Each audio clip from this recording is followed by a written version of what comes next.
That's another really deep question. And I'm in a big process right now. So the last year has been, I've always been artistic. I've always been talented. I can remember my favorite class in school as a kid where I felt safe, where I felt the most expression was in my art classes, where I could just speak freely and create freely, and I would win different awards. Very different than like going to have to write essays. I did not like school. I was scared and always sick, always wanting to be home. So from a child, I've always known I was talented. But I don't think it's been till the last year and a half to 2 years where that is absolutely solid inside myself. Like knowing, really knowing now. If that answers the question or makes sense. It's like I've always been And like, my oh, I want to be an artist. And question will be if you needed an approval of other people, which came in the last 10.5 years, but is that something that came from the outside or is that something that came from the inside?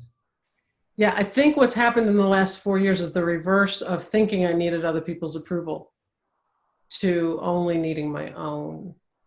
Because I grew up in a family where the conversation was usually, what are you really going to do with your life? Yes, you're talented. What are you really going to do with your life? So it was always like, oh, I want to do art, but I'll go make money doing hair, or I'll go make money having a business, or I'll go do different businesses and I love being an entrepreneur. So I also love business.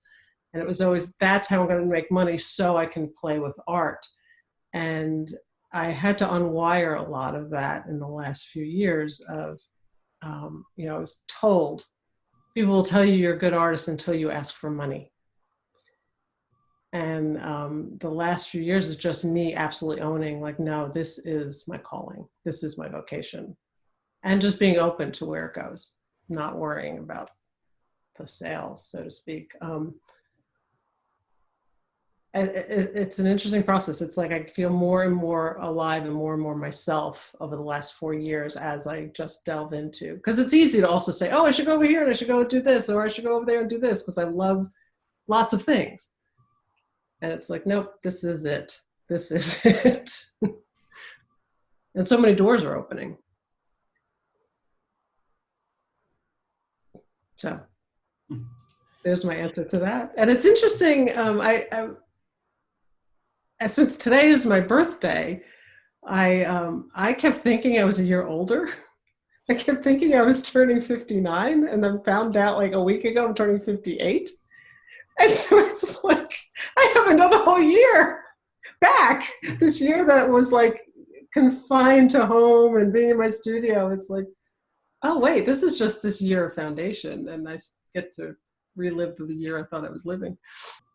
I think there's two levels to this. One is it could just be human, but also as a woman, I gave up. So I went to art school, and then I met my husband, and I got pregnant and got married. And I committed to be a stay-at-home mom. And in raising her and also doing businesses, that became my identity. It was like being a mother, and I'm thrilled that I did that, but I did not go to grad school. I did not pursue the art career I wanted. I was thinking about doing art therapy because I'm also very much of a healer. I love to help people process through trauma, and I've been through so much in my life that I love learning modalities of how the mind works and how we can progress even through challenges. And so that was going to be a direction for me, was using that art and that love of healing in art therapy and with children. So that didn't happen. I didn't go to school. I raised my daughter. I did what my husband wanted to do, which I did it willingly. So it's not like resentful, but I did this all willingly as choices that we make. So we created a beautiful business together. We've traveled. So a life that looks really fantastic, but inside my body was getting sicker and sicker. And it wasn't until 5 years ago when my doctor called up and said, I think you're really ill. That it was like such a wake up where it's like, okay, I have to go back to doing what I love, which is art. If I only have 5 years to live, I have to be doing art. And part of that, and this is to answer the question, was I felt really angry that for all the years I had wasted not doing art. Like, it's very easy to hear the voice in my head go, what could I have created if I had started sooner? What kind of art could be in the world? What would I have learned about myself? And you can't keep going there because you can't bring back the years. But there is a part of me that feels very sad about the years I did not commit like I'm committing now. And yet so much is culminating right now, is being seen in the world. And the other thing is, it's strange, but I actually feel younger at 58 than I felt in my late 40s and early 50s. And that's something I've been noticing lately too.